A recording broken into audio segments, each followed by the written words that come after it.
Good afternoon. My name is Peggy Kuntz. I'm also from St. Margaret Mary Parish, and I wrote it all down, but I'm going to try to speak from the heart. I did have an experience in Spain that stays out in my mind. I have many, many wonderful, beautiful memories, but the most significant memory that comes to mind is also kind of the most difficult to recall. It was the day that we were going to be on the same ground with our beloved Holy Father, Pope Benedict, and we arrived at the airfield relatively early, ahead of a lot of other people, but we still had to wait a long time to get through the gate. And we needed to remember that we are pilgrims, not tourists. This is a pilgrimage, not a vacation. You'll hear that quite often. We finally got through the gate, and the field just seemed to go on forever. We found our designated spot where we were going to set up camp and laid out all of our belongings. And I remember the young people were such an inspiration to me so many times on this trip.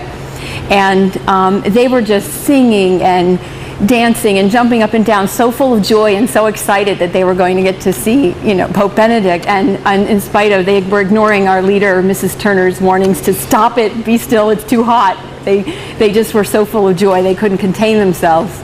And so the afternoon wore on, and it was around 4 o'clock that another youth ministry leader and I decided to find the restroom, make the long walk to the restrooms.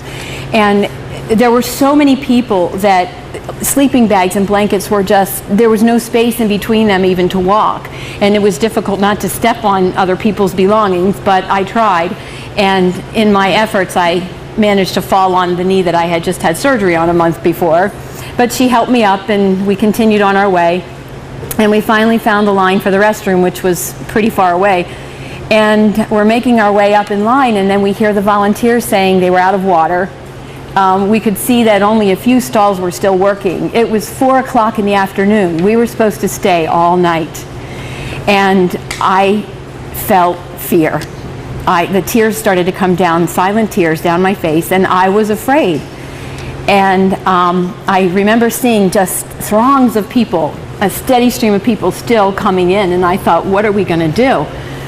And I allowed myself to forget that Jesus is always with us. And I forgot to trust. And we were making our way back, and I remember looking at the ground and the dirt, and it was so hot that day. The dirt and the dust and the stones, and I couldn't help but think of Jesus on his way to Calvary. And he didn't give up. And I remember the words of our dear former pastor, Father Dan, in a homily he gave once where he said, 2 more feet, that even in the most difficult situations, if we allow Jesus to be our strength, you can go those 2 more feet. And we finally got back to our spot, and the reaction of some of the young people there and Mrs. Turner, when they saw me, I must have looked pretty bad. I know my face was beet red from the heat, and she immediately got up and gave me her seat. Eric brought me water. I remember all of the kids who came to my aid. Liz shaded me with her umbrella. Jill was fanning me with her fan, and Candace, I felt somebody rubbing my back and reassuring me, Mrs. Kuntz, it's going to be okay. And it was Candace. And again, the tears came, but this time they were tears of peace and of comfort, because it was so clear to me. I knew with all my heart, with all my being, that it was Jesus showing himself to me when I needed it so much, and through these young people. And isn't it when we are at our lowest point sometimes where he does reveal himself to us?